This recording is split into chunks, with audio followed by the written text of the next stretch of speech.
Hello, fellow nerds, geeks, and supporters of any pop culture creators. Aaron DeBoos here, and welcome to the Hall H Show. We're starting off our first podcast of 2022 with someone that's no stranger to the show, Mr. Jason Inman. We last had him on episode 95 with Ashley Victoria Robinson, where they talked about their comic book, Jupiter Jet and the Forgotten Radio. Jason also appeared on episode 69, where he talked about his terrific book called Super Soldiers, a salute to the comic book heroes and villains who fought for their country, which even got a shout out from Dan Ackroyd. Speaking of terrific, Jason's homage to Superman, Captain Terrific, first appeared in issue 1 of Jason's comic book Super Best Friend, which debuted in spring of 2021. Issue 2 currently has an active Kickstarter campaign until the morning of March 3rd, 2022. And it's off to an amazing start. It's already fully funded, I guess, within 10 hours of its launch. So, welcome back to the show, Jason, and congrats on being fully funded on Kickstarter. Thanks for having me, man. Thank you so much. It's such a pleasure to come back and speak with the chill and very relaxing voice of you, Aaron. So I love it. I love it. It's a beautiful way to start off 2022. Awesome. Well, I'm glad you're here. And it's been a while since we've had you on, and a lot of things have happened in the last year or 2 years. And you're no stranger to the show. You've been on the show a few times. So I guess we'll skip the origin story. And I think we'll do something different and just go straight into a thunder round. How's that? Sure. Let's dive deep, man. All right. You've hosted shows for DC Comics, Collider, and Screen Junkies. Created your own YouTube content, your own podcasts, and comic books. And now you're working at CBS. Can you describe how this new experience has been? When you were a young U.S. Army soldier deployed in Iraq, is this where you thought you'd be right now, career-wise? I don't think anybody ends up where they think they ought to be or where they dream to be. You just kind of hope you get close. But the goal was always writing television. Okay. So that's the entire reason I came out to LA. So the fact that I've been able to basically help produce and engineer and write and pitch on television for the last 3.5 years. Yeah, it's gonna be 4 years in May. Has been pretty amazing, and it's been pretty astounding.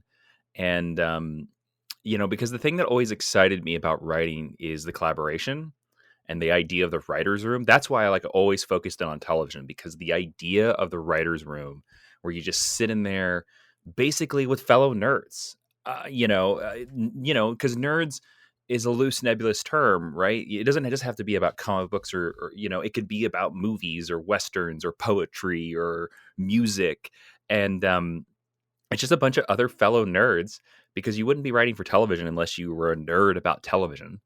And you get to just bounce ideas off each other. So I don't know if it's exactly where myself in the Army would have considered my career ending up, but I think if I were to go back and through the power of time travel and speak to that gentleman, younger Jason, I think he'd be happy, especially if I could tell him the show that I'm working on now, which I can't say on the air. And you grew up in Kansas. What was it like when you recently went back to visit? Cold, very cold, actually. I've acclimated to California, so anything below 50 degrees Fahrenheit is freezing to me. I feel you, man. I'm wearing 2 jackets right now. Oh boy, yeah. Aren't we spoiled in terms of weather? I can remember it when I would live there, and it would be close to 0, and I would have almost a parka on. It'd be fine. I'd be like, yeah, this is okay. It's not too windy. As long as it's not windy, I'll be fine. I go back there now, and it gets anywhere near 30 degrees, and I'm bundled up in 7 layers and snow pants. It's that bad. But it was lovely. It was the first time I've been back pre-pandemic, since the pandemic. So it was nice and to go back and anybody knows that lives in like a city like New York or LA or Chicago or Tokyo, something like a large metropolitan area. Anytime you can get away from other buildings for a while and just see plant life is fantastic. Now, I think you grew up on a farm, right? Yes. Yeah. Although my parents are getting a little bit older now, so it's not as farm-like as it used to be. My father is not, growing as many crops as he used to be. I would hope he's not growing crops. What would that even be like? And and they've kind of, at this point, they've sold off all the animals. So the only Mm. animal that is on the farm now is our sheepdog Mo. Wow, animals. Like I'm reminded of when I went to go visit my grandparents in the Philippines. I was probably maybe 3 or 4, and both sides of my family, they're both farmers. And one distinct memory I remember is helping my grandfather feed the cows in the pasture, and I remember the feeling of like feeding the cows on my hand. It was definitely an eye opening experience for the first time that seeing a cow up front and up and personal. So Oh, that's fantastic. yeah. Um, Now going back to Jason the creator, Hmm. why do you create? You know, I think I've just always told stories. And those are either stories to my families or stories to my friends. And this is just an extension of that. I don't think I ever really sit down on myself and be like, I need to create something. It's just I want to tell stories, and whether those stories are through podcasts or YouTube videos or comic books or television screenplays, it doesn't really matter much to me as long as I'm telling a story and can impart a feeling to somebody. Hmm. Now, if you were to describe yourself as a color, what kind of color would you be?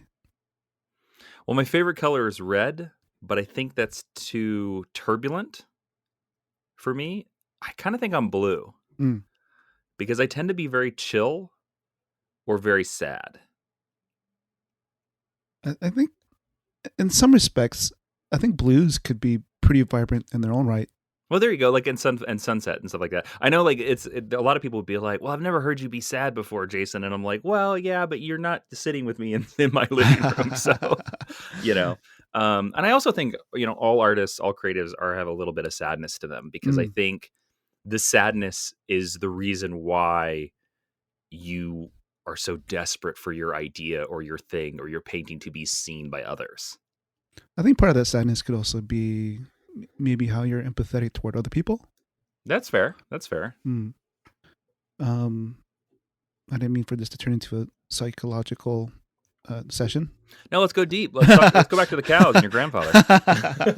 um, what's one thing you hated as a child but you love now as an adult? Oh man, these are good questions, dude. Can I say broccoli? Of course. That's truth, man. I hated broccoli when I was a kid, and I actually like now I love it. Did your dad grow broccoli?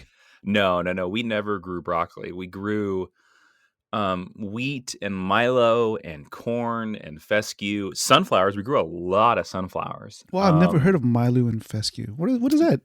Fescue is like made into hay, Ah, and then milo is like it's basically like used for like basically cattle feed. I see. I see. Yeah.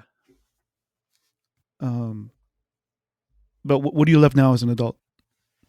Is it broccoli? Is broccoli? Yeah, I'm going with broccoli. I think that's the best answer. Okay.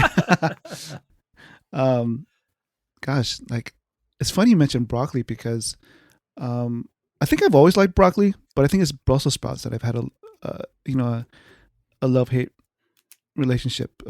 I think I've always liked Brussels sprouts. Oh, I don't think interesting. I ever had a flip flop on that one. And mushrooms. Like I didn't like mushrooms as a kid, but I love mushrooms like now so much. Oh, see, I was always a mushroom man, so I totally understood the plight of the Super Mario Brothers. um, if you could teach a course, what would it be about? Ooh. Um, I would teach a course about, oh man, I don't quite know how to define this idea, but I would teach a course about, it's not productivity, but it's committing to your idea. Mm. Because a lot of people, when I speak to them at cons or through emails, I get a lot of emails through my site about this, and it's, college students or um, younger writers basically asking me, how do I get to where you are? Mm-hmm. Um, and most of the time, when they tell me like what they're working on or what they're struggling with, it's generally that they haven't even started. Like they haven't even thought about the idea for more than just having the idea. Because we all have ideas. We all have ideas of, oh, I want to own a house in another state, or I would love to rebuild a car one day, or man, I really want to write a novel. But no, a lot of people never take it past that point. A lot of people don't take that into practical terms and say, okay, I'm going to take a month to think about it. I'm going to take a month to outline it, and I'm going to take 2 months to write it. Mm-hmm. And in 4 months, I'll have a novel. Or, same with the car, same with the house, or, wanting a house and saving money. That's where I find the disconnect is. And I find most of the time, if you just put an hour a week towards the idea, you will make significant progress. Like a month down the road, 2 months down the road, you'll be like, oh my God, I can't believe how far I am. And once you get to that point, you won't stop.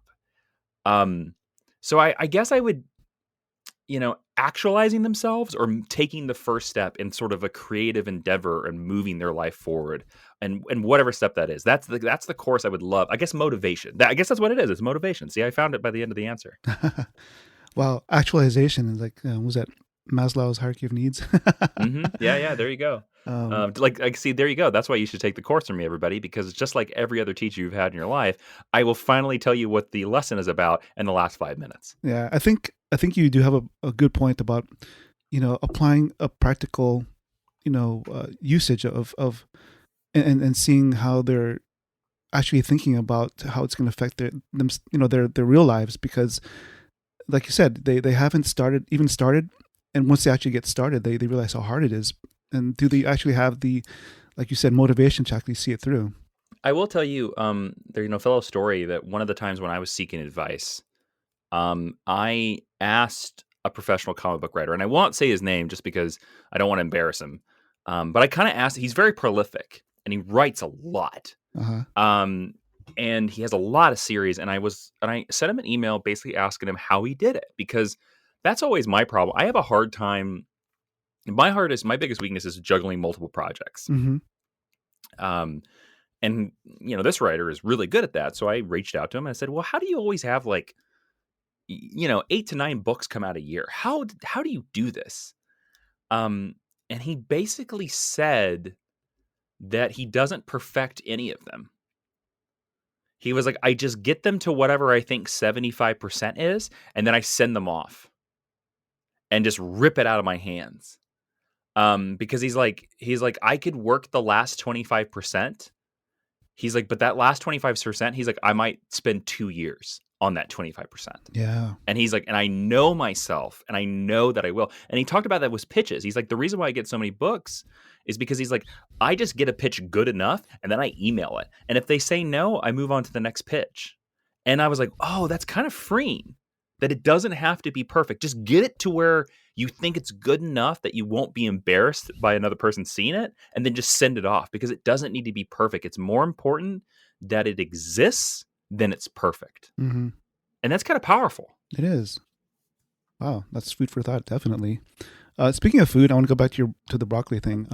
Okay, broccoli talk, got it. Like I should have followed up with what's your favorite way to cook it these days? Oh man, air frying it is pretty good. Ooh, I got an air fryer. Wow. I got an air fryer in the pandemic, and if you put a little the right mix of spices on there and air fry some broccoli, it's delicious. Interesting. Yeah. I'll have to get me one of those air fryers. Oh man, it's a game changer. In an alternate universe, what do you think your other version of yourself would be doing right now? I have 2 answers for this. There is an alternate version of myself where I'm an astronaut. Ah. because that's what I wanted. That was the first thing I wanted to be when I was a kid. And then when I got to third grade, I tell the story a lot. I made this very well known that I wanted to be an astronaut. And my third grade teacher told me I was very bad at math. And I was really bad at math, and I still am. And said, "Oh, well, you got to be good at math to be an astronaut." And I took that to heart, and it kind of killed my astronaut dreams.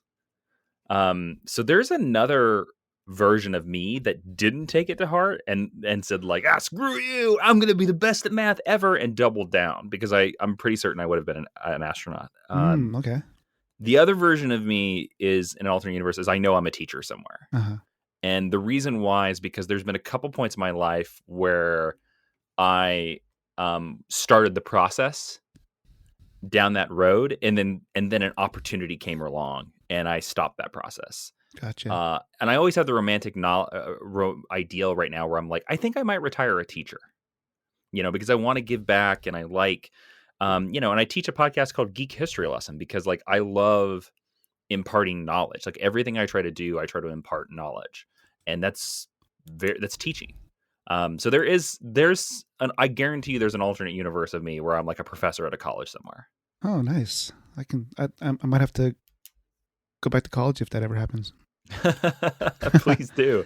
I'll need at least one person in my classes, or else they'll fire me, man. It's funny. It's funny you mentioned Geek History Lesson because that was my next question. Okay, great segue. Yeah, in your podcast, Geek History Lesson, you have a section for recommended reading. What will be the recommended reading in order for someone to get to know Jason Inman better? Oh man, this is perfect. I can tell you exactly what this is. If you want to get to know me better, the books you should read are All-Star Superman by Grant Morrison, because it's all about hope and Superman. Lonesome Dove by Larry McMurtry, because I think it's one of the greatest books ever written, and it's a Western, which is one of my favorite genres. And The Hitchhiker's Guide to the Galaxy by Douglas Adams. So it's a little bit of Americana, a little bit of Western, and a little bit of absurdity. And I think that will tell you everything you need to know about me. Nice. What's something on your bucket list that you've already accomplished and one thing still left undone? Well, this is apropos. An item on my bucket list was to get Dan Jurgens to draw one of my original characters. And I fulfilled that with Super Best Friend 2 because I asked him to draw a variant cover for me. That's right. He said yes. And I bought the original art from him. So I can now say that Dan Jurgens, the man who drew The Death of Superman and created Booster Gold and all these things that basically got me into comic books. He drew the first comic book I ever read, which was The Death of Superman. And the comic book that really got me into comic books. My first comic book was actually Batman 466, which was before that. So, but that's a bucket list item, is to get him to draw one of my creations. Like if I do nothing else in comic books, that's done. I could call it a win. And the other thing on the bucket list I have is I really want to write Star Trek. Nice. Either the novel or a comic book or a television. I would prefer a television, but like I'll take what I can get. I'm not going to be greedy here. If I can write some piece of that franchise, then I would call it a huge win. Now, I guess you grew up with Next Generation, right? Yeah, that's the show that got me into Star Trek because they were advertising the pilot when I was a little kid, when it was going to first air in 1987. And I watched the pilot, and from there on, I was in. Yeah, it's definitely a titular show. I mean, I still remember watching it. I think I was in junior high. Isn't it crazy that it's been like almost 40 years since that show premiered? Oh my gosh. I think your Jean-Luc Picard is now in his mid 80s. Patrick Stewart I think what's his name? The guy that plays Wesley Crusher. I guess he's currently the same age now as Patrick Stewart was. Yes. Yeah. When it premiered. Will Wheaton is his name. Will Wheaton, that's right. Yep. um, Personally, I've been busy the last few months grinding away on my freelance design projects, and when I'm done for the day, I seem to be craving like cheese omelets, cheeseburgers, and carne asada burritos. Though not all at the same time. After a hard day's work for yourself, what kind of food do you crave? Oh man, I'm not as healthy as that. Although I said I have been talking about my love of broccoli. I always crave cookies, Ah, dude. It's like my favorite dessert.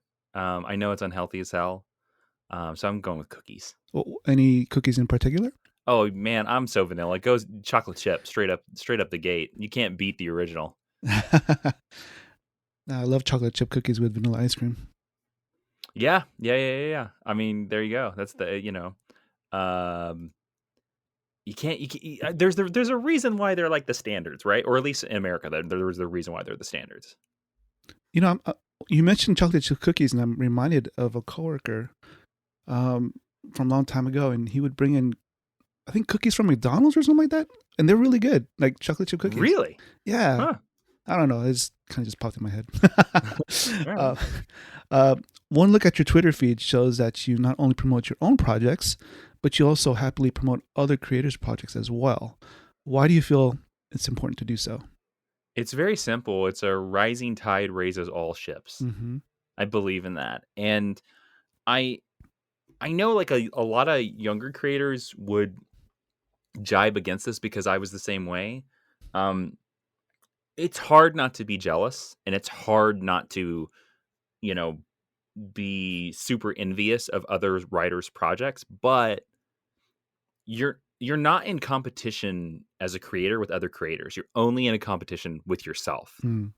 You're not There is no race because the race is subjective. So all you can do is just make your own thing as good as you can. And when somebody else gets another amazing thing, give them congrats because like that's them getting the gold medal. And the hope is that when you get the gold medal, they'll thank you. It's a whole thing. And also it helps build relationships because nobody wants to work with an ass. They want to work with a nice, friendly person. And so, it helps promote a really good community in terms of creatives. So you should always share. If somebody asks you to share their work, you should just always be like, "Yep." Unless there's obvious problems with it, it's promoting Nazism or something like that. I wouldn't recommend that. Right. Because again, I still can't believe that in 2022 we're still debating. Oh, well, maybe Nazis aren't bad. They're bad. They're bad. If Indiana Jones thinks they're bad, they're bad. Right. Like pretty simple. If they were the basis for Emperor Palpatine, they're bad. Right. Anyways, didn't mean to digress your show, but unless the We're all about digression here. It's all good. yeah, unless the project has obvious problems, then just promote it. It doesn't matter. It hurts. It takes away nothing from you to give that person, and it could mean the world to that person. So I think, and I think that's true of every level. I don't, like from James Gunn to, hopefully the 16-year-old kid that's listening to this right now. Yeah. Speaking of James Gunn, I'm like really impressed with Peacemaker. It might be the best thing he's ever made. Oh my God. Yeah. I mean, I'll be honest with you. I like it. I've said this to a couple of people, and I like the Guardians of the Galaxies, but I kind of think for lack of a better descriptor, redneck vibe of Peacemaker kind of fits James Gunn's sensibilities more than science fiction. Interesting. And yeah, I've been every episode I've kind of been like, I think this is James Gunn's best thing. It might be so. I mean, I'm hard pressed to think of anything better. Yeah, and at this point also as well, I'd kind of be like, just make television, sir. Yeah. Just make television. I give up. Like, come over to television. Yeah, that'd be awesome. You recently shared a Simone Biles quote. Quote: "At the end of the day, if I can say I had fun, it was a good day." End quote. This resonated with me since it was a reminder that I need to make more time for my own projects. Why did you feel the need to share it? Because we all need reminders. because um, whatever goal we're chasing, I kind of feel like even when you get to the goal, you sometimes might not feel happy. Mm-hmm. Did you see Soul, the Pixar's movie Soul? Not yet. Oh my God. It is a must watch for anybody in the arts, because the whole crux of the movie, and do you mind if I spoil it? I No, won't no, go give ahead. That's fine. exact spoilers, Okay. but I'll give like loose spoilers to it. Mm-hmm. Yeah. The whole arc of the movie is this gentleman that is a pianist, and he has this goal to be like a famous performing musician, like a jazz musician. Mm-hmm. And he got hired onto this band to be with this concert, and then before he can get to the concert, he dies. And then Oh. and then he has to like fight his way through the afterlife to get to the concert, to get to the thing that will make that he has been chasing his entire life. And he does succeed with that goal through some hijinks and stuff, and there's some cat stuff in there. He plays the concert, and then there's this amazing scene after the concert where his mom came, and I think a couple of her friends came, and he's talking to the lead musician, and he goes, "Huh, well, what's next? That's it?" And she goes, "Well, we just do it again tomorrow night. That's it." And so he has this realization that just because he got this great goal that he's been chasing his entire life, that he fought through the afterlife for, it doesn't change anything. Mm-hmm. And if you're not happy with yourself and what you're making, then what's the point? Indeed. And put it on your watch list ASAP, man, because I know with your podcasting, your graphic art and stuff like that, I think it'll really resonate with you. Cool. And again, there's a lot of other stuff that but that's why I put that out there. A lot of times, and I think a lot of creatives do this, I put that out there as sort of a reminder for myself, but also if that can help anybody else out there, then I hope it does. Definitely. Well, thank you for sharing that quote, and thank you for sharing that story. I'm glad it touched you, man. Yeah. You've accomplished a lot in the last 5 years. What do you see yourself? I mean, what do you see yourself accomplishing in the next 5 years that you can tell me about? Because I know some stuff is probably on the wraps. In the next 5 years, I hope to have released another novel. Because I've had that on the goal board for the last couple of years, and stuff has gotten in the way. But I really want to write another novel. Have you started already? I've started outlining it. Uh-huh. I know what it's going to be about, but the shocker thing is, Aaron, is that like of all the things to write, the novels are the hardest. They just really are, because you're all by yourself and you got to do all the heavy lifting with your words. Mm-hmm. So they're very hard. In a comic book, I can kind of like lean on the back of my great artist to make me look better. I can't do that in a novel. So I want to do a novel. I want to write a novel. And I would really like, I hope I've written on a couple more television shows by that point. And, I have some ideas for some narrative podcasts. Oh, interesting. And I would like to dip my toe into that world. So hopefully by that point I've done maybe a couple of those. Okay. Looking forward to that. Yeah. Will Doctor Strange be making an appearance? No, I'm just joking. No, sadly no. Darren, of course, is referencing to the long running. I cannot believe it's still going. The longest running Geek History Lesson joke of all time, where Doctor Strange, a funny, absurd character from Marvel Universe, keeps calling into our podcast and interrupting the show. I doubt it. I don't think Disney would be too happy. And my last question of the Thunder Round will sort of segue to our discussion about Super Best Friend. Why is Superman one of your favorite superheroes? I've said this on a couple other shows. It's a very short answer, but it's so true.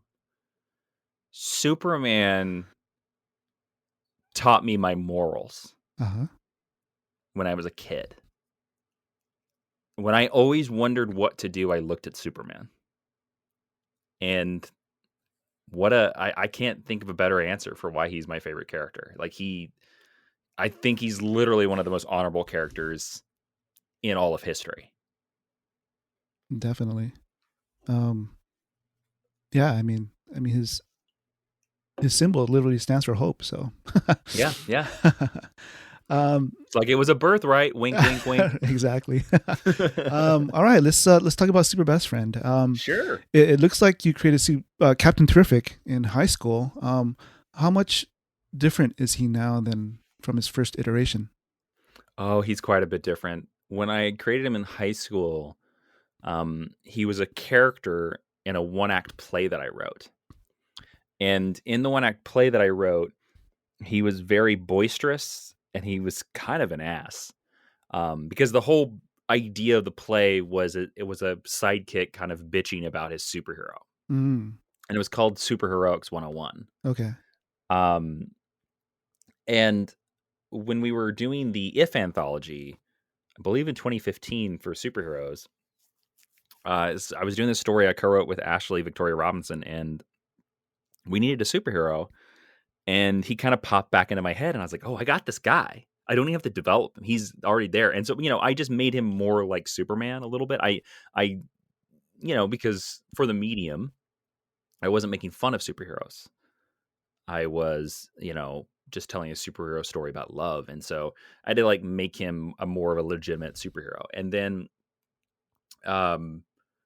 when I came up with the idea for Super Best Friend, and I came up with the idea of Maddie Moore and this kid that loves superheroes. And I was thinking about, well, how do I populate his superhero world? I said to myself again for the third time, or the second time, excuse me, I was like, I already have this guy.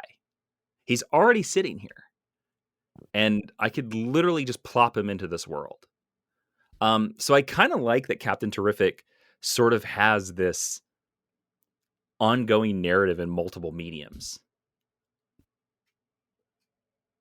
Yeah, it's definitely, like my first impressions after reading the first issue, um, was that first of all, my attention was captured throughout the whole book, like from the composition to the panels, like the varying array of panels. It was like, you know, it was like a well paced comic book. The colors were just the right level of.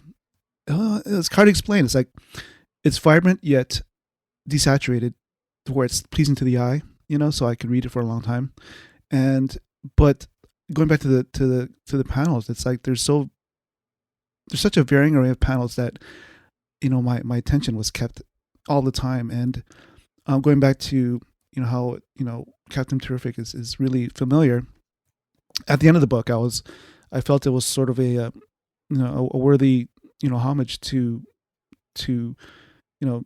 the Superman archetype, but it's not a blatant pastiche. It's like familiar and original at the same time. So, well, thank you, dude. A lot of the artwork and the heavy lifting again, like is done by my artist George Cambadice, and his art. I've been wanting to work with him for years, and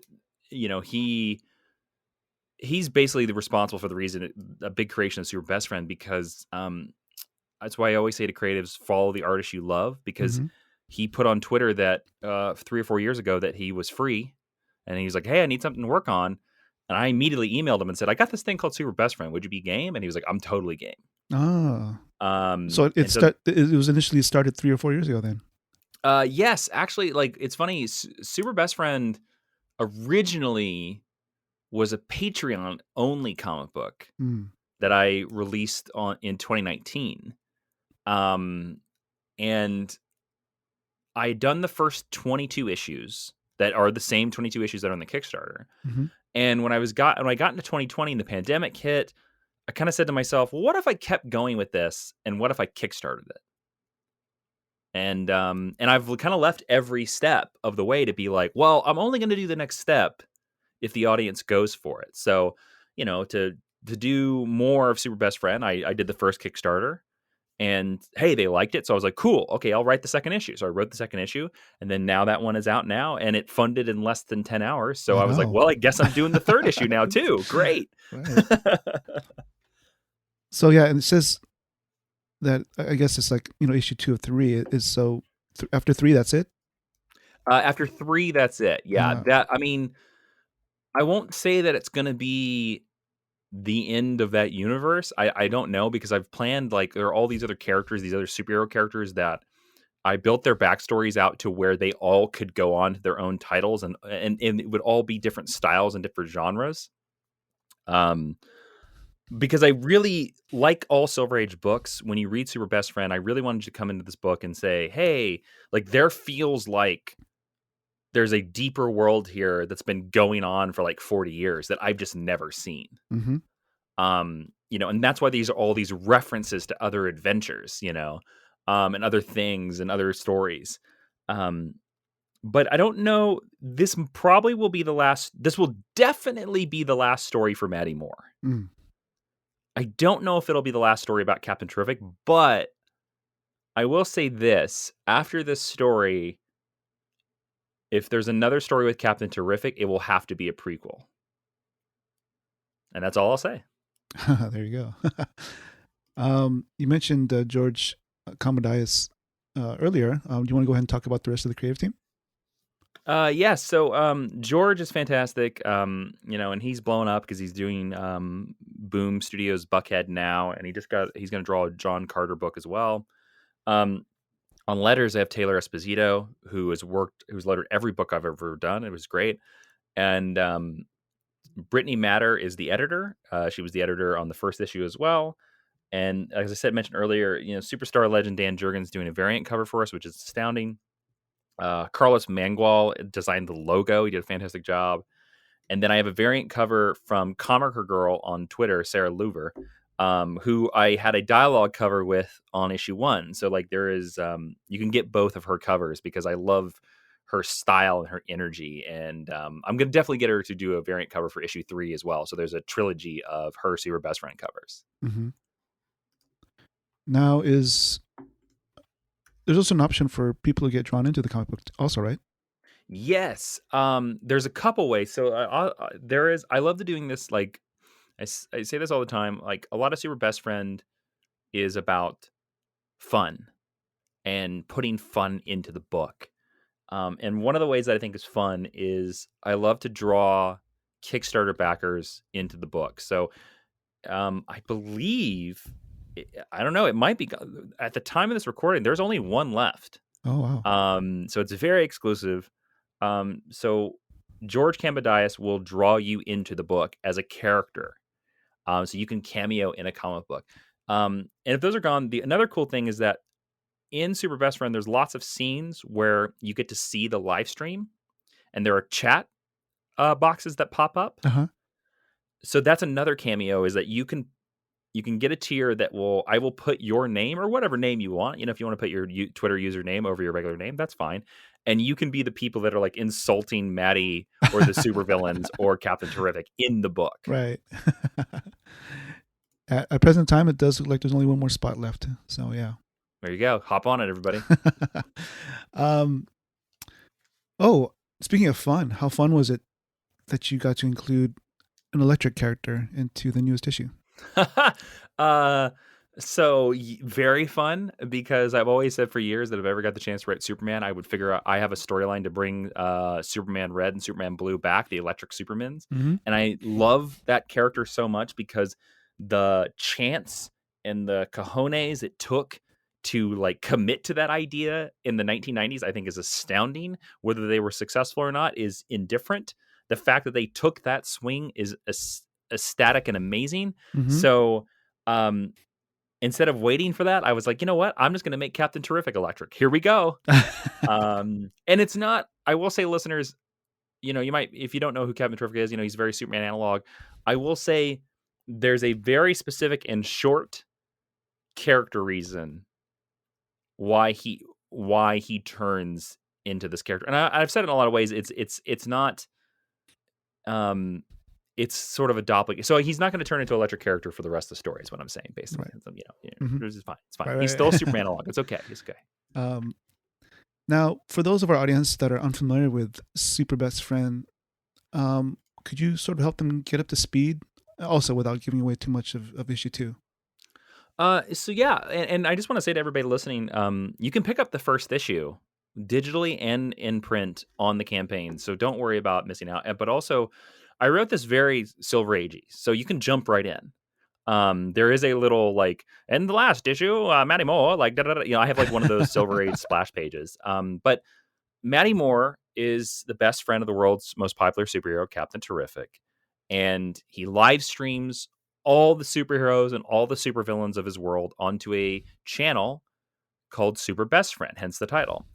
Um, Unfortunately, during one of his live streams, he live streamed Captain Terrific's secret identity to the entire world.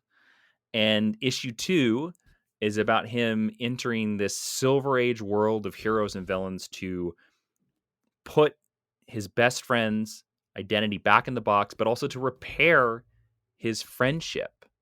And while they're doing all of this, a villain, Captain Terrific's greatest villain, Citizen Tyranny, is also trying to take advantage of the situation. So it's very much about the world of superheroes and superhero fandom as seen through the eyes of a sidekick who is climbing the ladder basically to his destiny as something more. Mm. And yeah, I mean, I did see a preview of the second issue, and I'm expecting more of the same. It looks really good, and I'm excited to read the rest of the pages. Well, I will thank you. I will say that like I don't think people are going to predict where this is going because the next issue, like the first issue, has 2 parts because like all great Silver Age comic books, they have parts. And the first part is very Captain Terrific centric, and it introduces a new character into the book. And then part 2 is let's just say it's a road trip. Nice. And then for those of our audience that are listening, these issues aren't the standard page count. It's 44 pages. So yes, it's 44 pages. Yeah, because I want to give you a little bit more bang for your buck, but also like every Kickstarter, most fans, and I get this question a lot, where they'll go there and they'll say, "Why is this comic so expensive?" And it's because all independent comic books are labors of love, but also it's a little bit pricier because, like Kickstarter, I'm going to Kickstarter because I'm using the funds for this campaign to pay for the production of issue 3.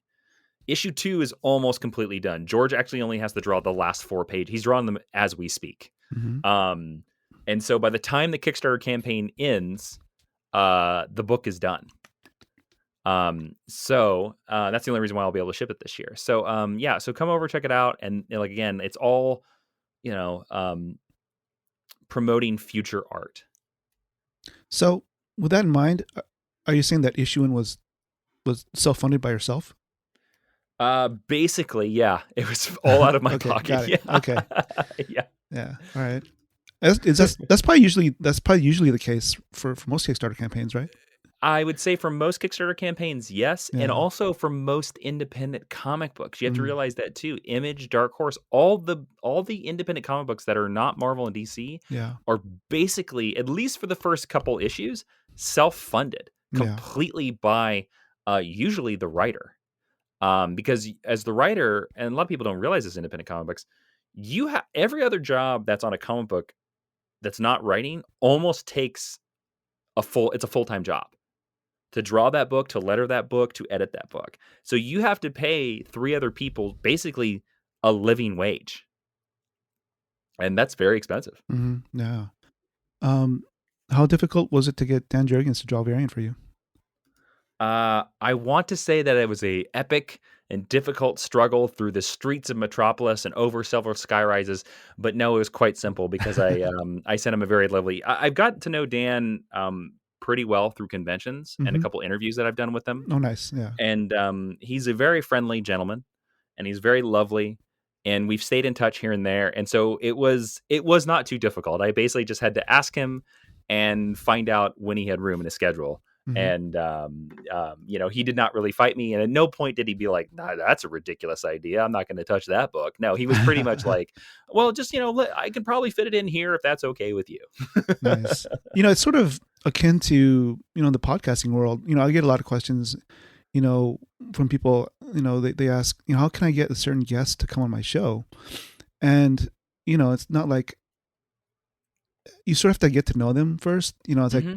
like I sort of got to know you guys through Ashley. It's like she contacted me, and we sort of developed an online relationship. And then, like in a lot of my other guests, I usually don't ask right off the bat. I'll usually either meet them at a convention and just I'll buy some of their books, and we'll do some small talk. Or I'll meet them first on Twitter or Instagram. So it's you sort of have to think about it as like going on a first date. On the first date, you don't ask them to marry you right off the bat, right? So There you go.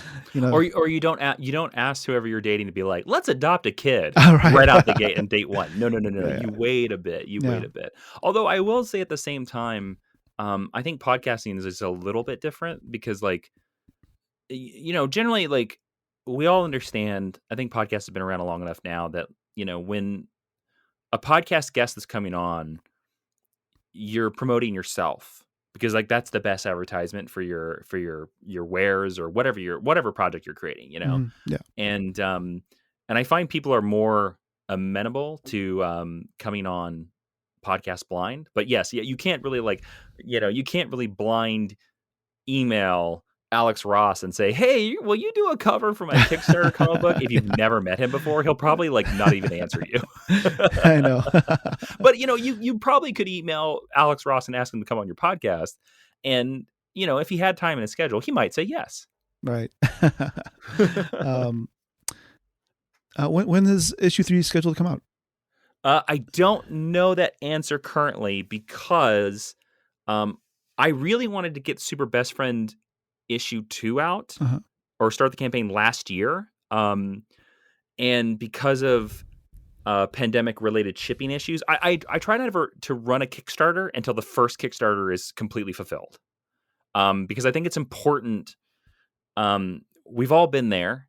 I think people's biggest aversion to crowdfunding campaigns is a crowdfunding campaign that never fulfills. Yeah. So I want to make sure that I'm the crowdfunder that always fulfills. And I'm proud to say, and the only people that I've never sent their things to are the ones that don't fill out their surveys. Yeah. Because how do I know where to send it if you don't give me your address? Exactly. I can't guess that. So it's one of these things. And that's a very, very small number. It's like 3 people. Right. So I don't know when issue 3 will come out. I have a rough schedule about when I'm going to write it. I will write it all this year. But whether the Kickstarter will happen this year or happen in the beginning of 2023, I can't answer that right now. If there are no problems with the printing and the shipping and all the other stuff that goes to issue 2 sooner than you think. Awesome. I guess lastly, why do you believe it's important for Maddie Moore and Calvin Coleman's story to be told? Because I think there are a lot of people out there in the world of social media and YouTube fandom, specifically in superhero fandom, that don't see any value in what they do. And they define themselves completely by their fandom. And this is very much a story about saying that every person in the world has value and a human being is more than the things they like. And that's it. Awesome. I love it. Is there anything else you'd like to add to Super Best Friend? Any other Kickstarter details? No, I mean, we're just really proud of the story. And I just want to say, I understand that times are rough. And as we're entering year 3 of this, global shenanigan pandemic, I just want to say that sharing on social media is just as important for a campaign than as donating. So, um, you know, if you can't come over to the lowest tier and give $5 for a comic book, then a retweet is just as helpful and makes just as much of a difference as donating. Yeah, definitely. Yeah, I mean, I always stress, if sharing is caring, right? So make sure you share those campaigns when you see it online, because that's definitely helpful to the creators. Yeah, it can make or break certain campaigns. Mm-hmm. Now, next round, the podcast is superhero shoutouts. Is there a person or a group of people that has helped you along the way that you'd like to say thank you to? Well, I mean, I would be remiss without thanking Dan Jurgens, Yeah. because he had plenty of opportunities to say no to me. And since he was such a lovely and talented gentleman, he said yes. Um, so, and his cover is, come on. Was this any surprising? His variant cover is the one that is doing the best on the Super Best Friend 2 campaign. So Nice. shock, right? It's like, Right. it's like he knows it, it's like if you were to go to a stadium and there were 5 stages in the stadium and the Beatles are playing on one and everybody's at the Beatles and you're like, well, no surprise there. They're the Beatles. You know, but I want to thank him especially because he had plenty of opportunity to say no and he didn't. Mm-hmm. Is there an artist, writer, or other creator that you'd like our audience to check out? Definitely go check out George Kambadai's the series artist friend, because he's gonna blow up. He's gonna be drawing big books, and you want to like get on the ground floor of being like, when he's drawing Spider-Man, which I have no doubt he will draw Spider-Man. You can be like, oh, I knew that guy. I knew him when I was following him when he was just drawing Super Best Friend. Yeah. And then another one is Brian Lopez. He's on like Twitter and Instagram. He's B2RIAN, and he is also an amazing and talented artist that's done a lot of work with me and for my podcast that I think a lot of people are sleeping on. Okay.